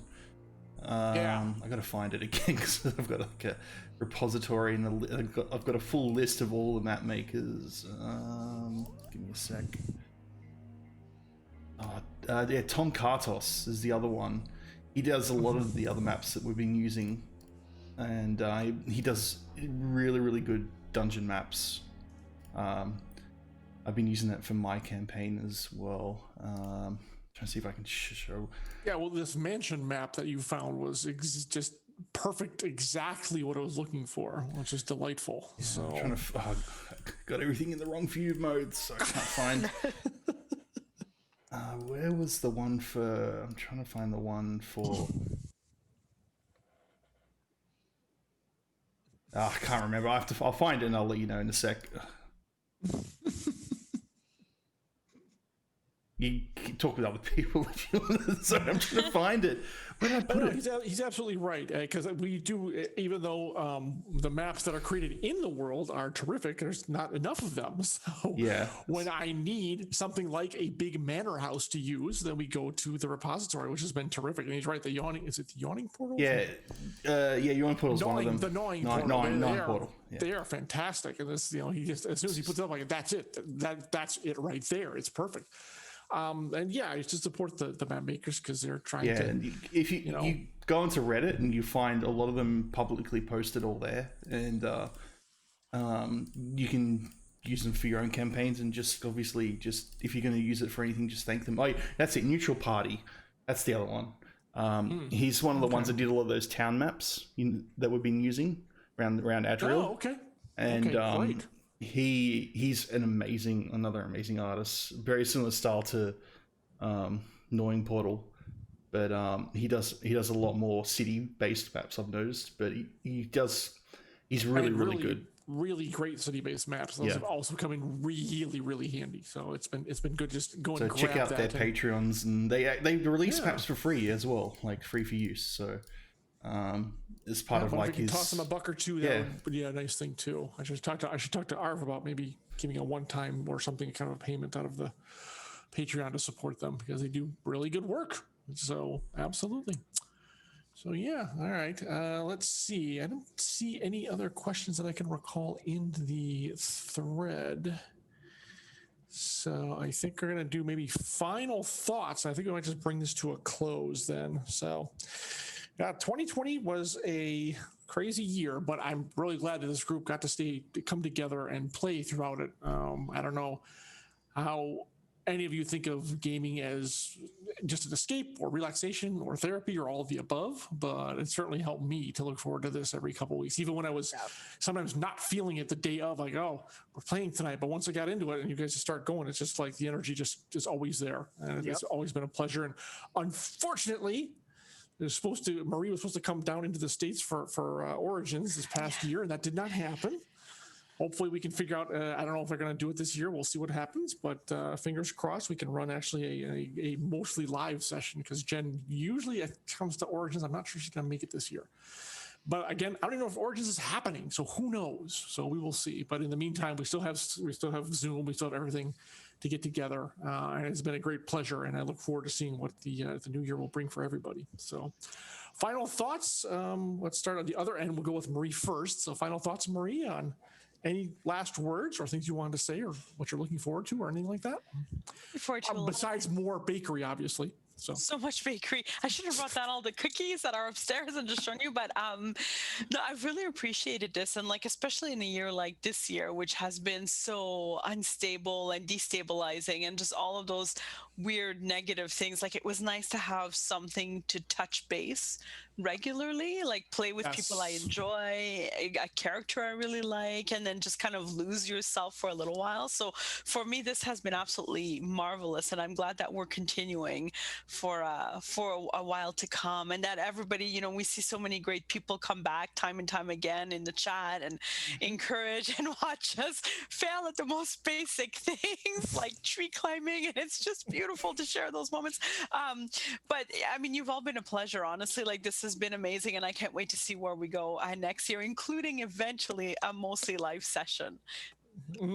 Fingers crossed. Yes, Fingers exactly. Crossed. Well said. Very well said. Brahms, you're next. Very much looking forward to next year, seeing what we're all going to get up to and what shenanigans we're going to cause in Summit and Adriel combined.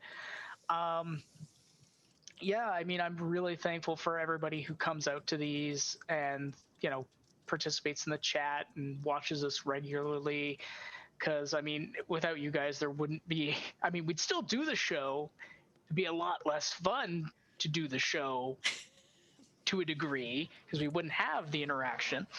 But that being said, I think that, it's been a pleasure, playing with all of you guys, and it's been a lot of fun, exploring the world, creating new aspects of the world in our own campaign, and then and again, failing miserably at the most inopportune time.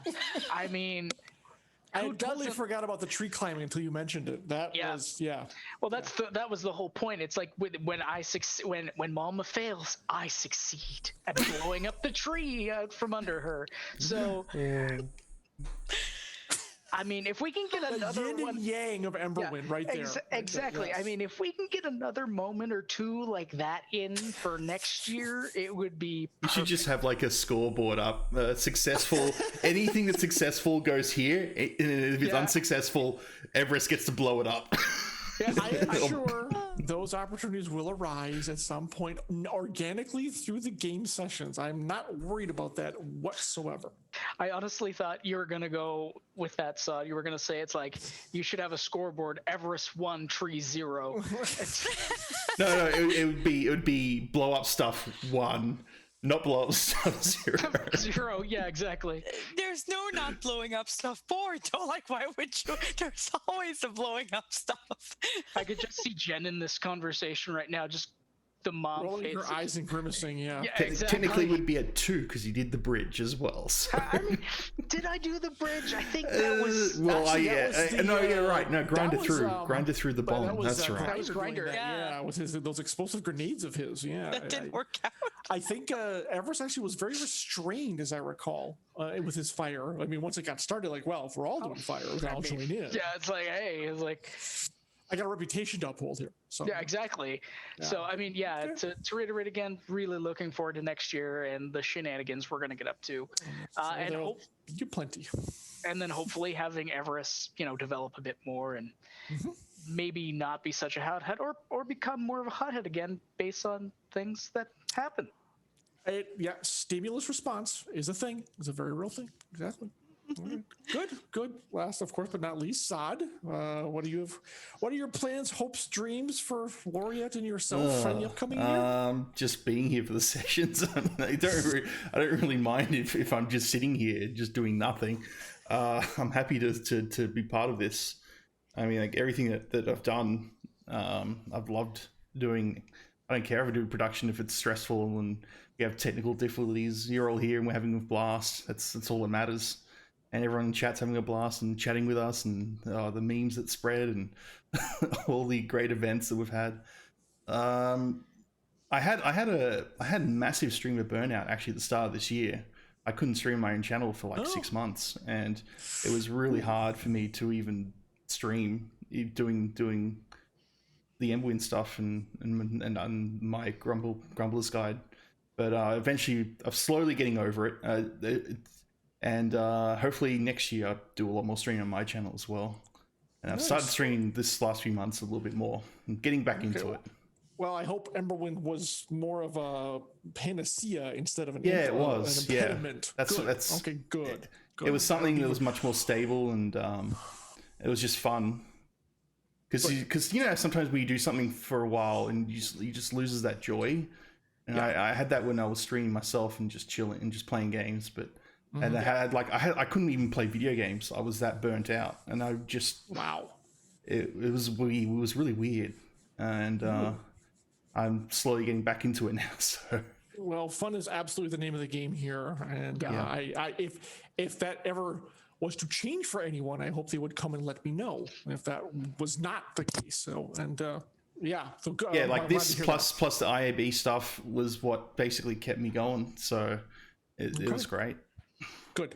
Very glad to hear it. And I look forward to more shenanigans from all of you and Jen Savoy as well in the new year. In the meantime, everyone stay safe and comfortable where you are. Hunker down if you need to or not. And we will see, I think everyone here, we'll see everyone in 2021. It's a new year, new opportunities, just new excitement. So from all of us, once again, let's give up for chat. Chat, thank you very much for hanging with us. This was not the session we expected or were planning on doing, but I think it turned out well thanks to my wonderful players, the Ember crew again. So if we can show them some love, please, it would be great. And thanks to you guys for hanging with us throughout the year as well. We really appreciate you coming to see these and watching the predicaments they get in and stumble out of, or does it stumble into and then get out of? I'm not sure which, but either way, it's been fun, and I look forward to more next year. So from all of us to all of you, take care, stay safe, and good night. Night, guys. See you, everybody.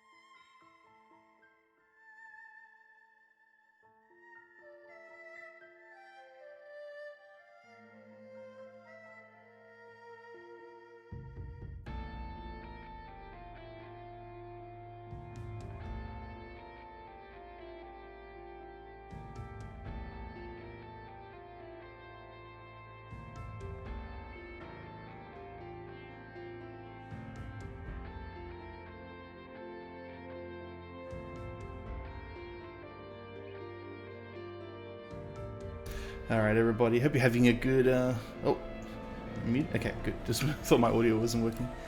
Thank you all for dropping by. Sorry for the technical difficulties and the session being cancelled. It's one of those sessions where we need everyone because of all the events that are happening, and as we leave Adriel, it's kind of important. But sadly, Jen's internet just decided to the entire day. And we'll up to, she was fine until like 3 o'clock, and then it went out. So we're gonna raid. I think no quarters going on. Yes. I think no quarter is gonna be the one. He's doing Cyberpunk. So if you don't want Cyberpunk spoilers, because it just came out, you may not want to. You may just want to say hello and then run away. So yeah, this will be the last time you see me till next year for more of this, plus Grumbler's Guide, and yeah, IOB as well won't be until next year as well. There's still a few more shows on that are still going. I think not speculate. I'm trying to remember. I think Espergenesis might have another episode this coming week. Let me check the calendar for a sec. Alright, so what do we got? We've got that's right, Adventures Middle Earth and Community D&D, and yeah, Speculate at the end of the week, and then don't forget Arv's got his special holiday special, and the 25th and 26th, I believe. And over on GOG, Arv's got his Pen and Pixels, so don't forget that. And D&D with viewers at the end of this week on Saturday. So don't forget that if you want to play D&D with Arv, there's your chance. And I think that's it. Yep, that's it for Arv's calendar. You can always go to Arv's calendar if you go as Arv Things. And if you want to follow anyone from the Ember crew, there's all links there. And I think that'll be it. Hope you all have a good Christmas, New Year's, Boxing Day. Yeah, great fireworks. Hopefully we have a really good fireworks for everyone. Yeah, there's lots of fun. Oh yeah, and Grey Shade and all that. Oh yeah, what else have we got? We've got Library. Don't forget Library. That's another one. His Tombs of Tales Forbidden Library. Yes, all the good things. And yeah, see you all next year. Let's get the raid going. What do we raid? I think we just do a normal raid. So, what? Okay, there's the raid. Arv raid. So if you know how to raid, you just basically copy paste that. Arbnauts have landed, followed by Twitch raid, the emote. Give him a big hello.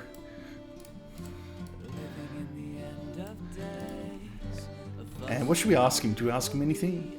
Nah, let's not ask him. We'll just do a massive big raid. So give him a big hello. Guys, thank you for watching. See you next year. Bye.